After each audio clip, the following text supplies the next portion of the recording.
uma teologia e uma mensagem católica escondidas em um dos maiores romances de todos os tempos. Vamos conhecer o catolicismo oculto em O Morro dos Ventos Uivantes, de Emily Blunt? Antes de entrarmos necessariamente no livro e na mensagem que ele contém, é necessário contar um pouco da história da autora. Emily Blunt era filha de um ministro ordenado da igreja anglicana que serviu a sua paróquia com devoção e diligência durante 40 anos.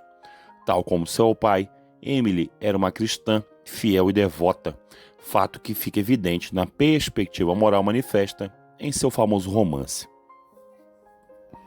A obscuridade da obra tem como motivação a recusa dos protagonistas a amar o próximo ou a perdoar aqueles que pecaram contra eles. O resultado é uma reação em cadeia destrutiva em que cada vez mais cordeiros inocentes são transformados em lobos vingativos. Este é o próprio espírito do romance e o ímpeto de sua trama. A luz do cristianismo penetra a escuridão do romance nas palavras e ações de Nellie Dean. É ela quem tenta trazer à razão os protagonistas do enredo e adverte Heathcliff que, gente orgulhosa, forja a tristeza com as próprias mãos. Estas palavras de sabedoria servirão como a moral e o lema definidores do romance. Toda a história é um entrelaçamento das tristezas trazidas aos principais protagonistas por seu próprio orgulho. A sabedoria das palavras de Nellie e a suspeita de que são palavras da autora que falam diretamente estão presentes numa conversa com Catherine, no qual Nellie surge como uma teóloga cristã incisiva. Se eu estivesse no céu, diz Catherine, seria infelicíssima. A razão, diz Nellie, é porque qualquer pecador se sente infeliz no céu. Sua resposta axiomática deve ser levada em conta enquanto o diálogo continua, particularmente à luz ou escuridão da obsessão de Catherine com Heathcliff. Meus maiores sofrimentos neste mundo têm sido os sofrimentos de Heathcliff. Fui testemunha deles e senti-os todos, desde o começo.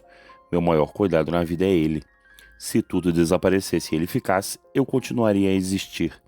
E se tudo mais ficasse e ele fosse aniquilado, eu ficaria só num mundo estranho, incapaz de ter parte nele.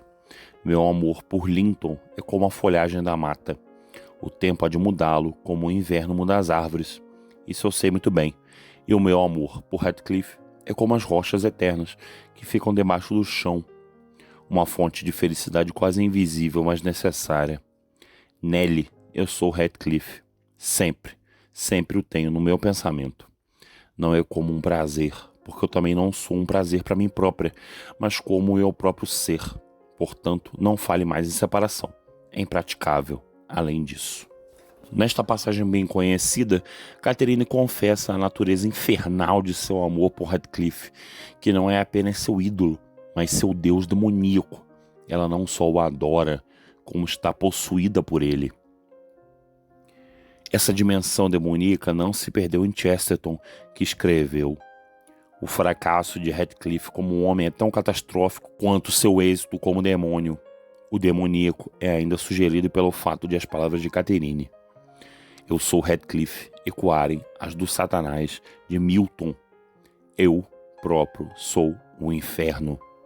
Tal como Satanás, ela está exilada no céu porque todos os lugares, mesmo o céu, seriam a Mighty Stranger, um poderoso estranho, para ela se Heathcliff não estivesse lá. Ela seria incapaz de ter parte nele. Ela preferia estar com ele no inferno do que sem ele no céu. Nada a separará do amor do seu Deus, nem mesmo o amor de Deus. Ela estará com Heathcliff para sempre, não apenas até que a morte nos separe, mas para além da própria morte. Heathcliff é a rocha eterna sobre o qual ela constrói a sua igreja. Ele é a fonte de pequenas delícias visíveis, mas pelo contrário, é a escuridão visível, como o Satanás de Milton, e a fonte de todo seu sofrimento. No entanto, ela não se separará do inferno que escolheu. Ela recebeu o que escolhe. Eis uma teologia cristã profundamente ortodoxa, na mais fina tradição do inferno de Dante.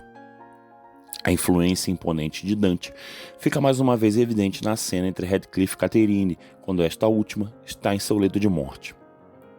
O amor de Catherine, entre aspas, por Heathcliff é tão desordenado que parece indistinguível do ódio. Não hei de ter dó nenhum, diz ela, você me matou. E parece até que isso lhe fez bem. O momento da morte para Heathcliff e para Catherine não é um momento de reconciliação, nem com Deus, nem de um com o outro. É um tempo de amarga reprovação, um tempo de dar vazão à melancolia num ato final de abandono autodestrutivo. Queria mantê-lo assim, abraçado em mim, até que nós dois morrêssemos. Catherine exclama, não me importava que você sofresse. Pouco me importa com seus sofrimentos. Por que não há de você sofrer? Eu sofro. Catherine ainda não deseja o céu, prefere o inferno de Heathcliff. Faz a sua escolha e condena a si mesma por causa dela. Heathcliff, por sua vez, cospe seu veneno em Catherine, mas preferiria se retorcer com ela no inferno, num eterno abraço de amor e ódio, do que viver sem ela no céu ou na terra. Será que um demônio a possui? Prosseguiu ele num furor de paixão, fazendo-a me falar desse modo quando já está morrendo? Então não compreende que todas estas palavras me ficarão gravadas a ferro em brasa na lembrança e me hão de eternamente corroer por dentro. Depois que você me deixar? Bem sabe que é mentira quando diz que eu a matei. E também sabe, Catherine, que me seria mais fácil esquecer a própria vida do que me esquecer de você. Não basta ao seu egoísmo diabólico, infernal no original, que eu me debata nos tormentos do inferno quando você já estiver em paz? E Catherine gemeu, não hei de estar em paz. A ênfase foi acrescentada para destacar o drama metafísico que se esconde sob a superfície física da sua troca. Para Emily, tal como para o seu grande antepassado inspirador, Dante, cada ato na vida tem um significado eterno. Em forte contraste com a presença cristã benigna de Nelly, está a presença maligna de Joseph, o calvinista puritano e moralista. Joseph representa o cristão superficial. Ele não é um verdadeiro cristão. Sua falta de caridade o desqualifica. Fazendo eco à condenação do escriba, do fariseu e do hipócrita por Cristo, Emily segue uma nobre tradição da literatura cristã ao expor a hipocrisia dos cristãos não caridosos. Dante tem uma seção inteira do 8º círculo do inferno, reservada especialmente para os hipócritas, e Geoffrey Chaucer passa grande parte do prólogo geral de seus contos da cantuária expondo a hipocrisia de muitos dos seus peregrinos. O romance termina numa nota leve e luminosa. Após a morte de Heathcliff, a escuridão desaparece e a luz emergente clareia o fardo do mal que pairava, carregado de desgraça, sobre toda a obra. Quando o Sr. Lockwood regressa a Wuthering Heights, ficamos quase deslumbrados pela luz e quase somos elevados pela alegria. O amor está no ar, amor verdadeiro, não a sua inversão infernal. Este final feliz serve como juízo final sobre o próprio romance, confirmando que Emily Blunt, como a indomável Nelly Dean, está do lado dos anjos. Mas qual é o lema e a moral que definem a obra-prima de Emily Blunt, O Morro dos Ventos Uivantes? Gente orgulhosa forja tristeza com as próprias mãos.